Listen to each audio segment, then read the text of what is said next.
Welcome to மயில் விருந்து. சிவப்பு சோளம் ஹெல்த்துக்கு ரொம்ப நல்லது. அதை வச்சு இன்னைக்கு கார புளிப்பினர் எப்படி செய்யுதுன்னு பார்க்கலாம் வாங்க. சிவப்பு சோளம் 150 கிராம் எடுத்து 4 மணி நேரம் தண்ணியில ஊற வச்சு எடுத்து வச்சிருக்கேன். அதை நம்ம இப்ப அரைச்சிக்கலாம். சோளம் நான் அரைச்சிட்டேங்க. ரொம்ப நைஸ் அரைக்கூடாது. இங்க பாருங்க, கொஞ்சம் கொரகொரப்பா அரைச்சி எடுத்துக்கோங்க. இந்த மாதிரி அரைச்சிக்கங்க. இட்லி மாவு நான் அரைச்சி எடுத்து வச்சிருக்கேன். இது நல்லா புளிச்சிருச்சு. இப்போ வந்து இதுலயே நம்ம அந்த சோளத்தை அரைச்ச சோளத்தை கலந்துக்கலாம். நம்ம நல்லா மிக்ஸ் பண்ணிக்கலாம். மிக்ஸ் பண்ணிட்டு ஒரு 1/2 அன் ஹவர் அப்படியே மூடி போட்டு மூடி வச்சிருங்க. ஆயில் விட்டுக்கிறேன். எண்ணெய் காஞ்சிடுச்சு. கடுகு போட்டுக்கலாம்.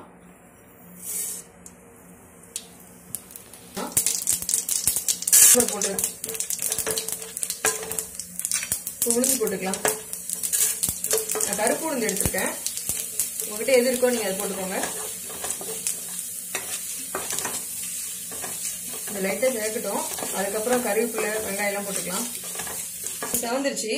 கறிவேப்பிலை பச்சை மிளகா போடுறேன்.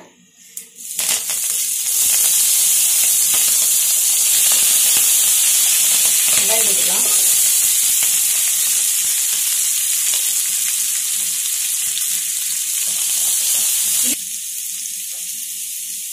வெங்காயம் வணங்கிறதுக்கு கொஞ்சோண்டு தூள் போடுறேன். இல்லையே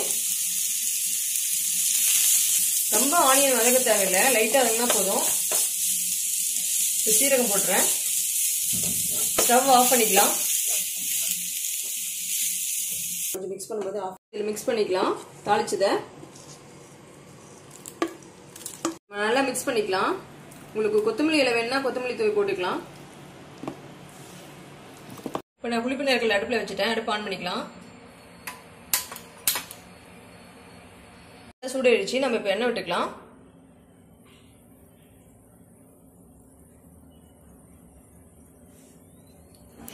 எண்ணெய் நல்லா காஞ்சிருச்சு. இப்போ நம்ம மாவு ஊற்றிக்கலாம்.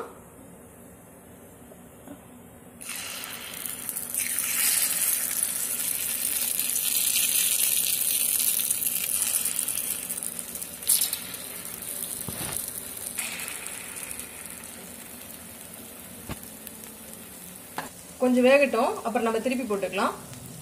வெந்துருச்சு. நம்ம திருப்பி போட்டுக்கலாம்.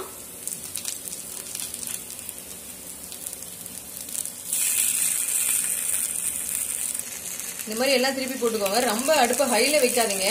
கொஞ்சம் மீடியம் ஃப்ளேம்ல வச்சுக்கோங்க. ரொம்ப ஹைல வச்சா கருகிடும், உள்ள வேகாது. கொஞ்ச நேரத்துக்கு அப்படியே பரட்டி போட்டுக்கோங்க. அப்பதான் நல்லா வேகும். இதுக்குச்சுங்க நம்ம எடுத்துக்கலாம்.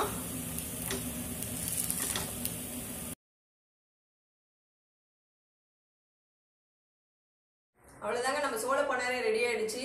வளர்ச்சி குறைவா இருக்க குழந்தைங்களுக்கு இந்த சோளத்தை உணவுல சேர்த்து கொடுத்தீங்க அப்படின்னா உங்களுக்கு வளர்ச்சி ஏற்படும். அதே மாதிரி கை கால் வலி இருக்கவங்க, ஸ்கின் டிசீஸ் இருக்கவங்க, இவங்கெல்லாம் வந்து உணவுல சேர்த்துக்கலாம். கண்டிப்பா நீங்களும் செஞ்சு சாப்பிடுங்க.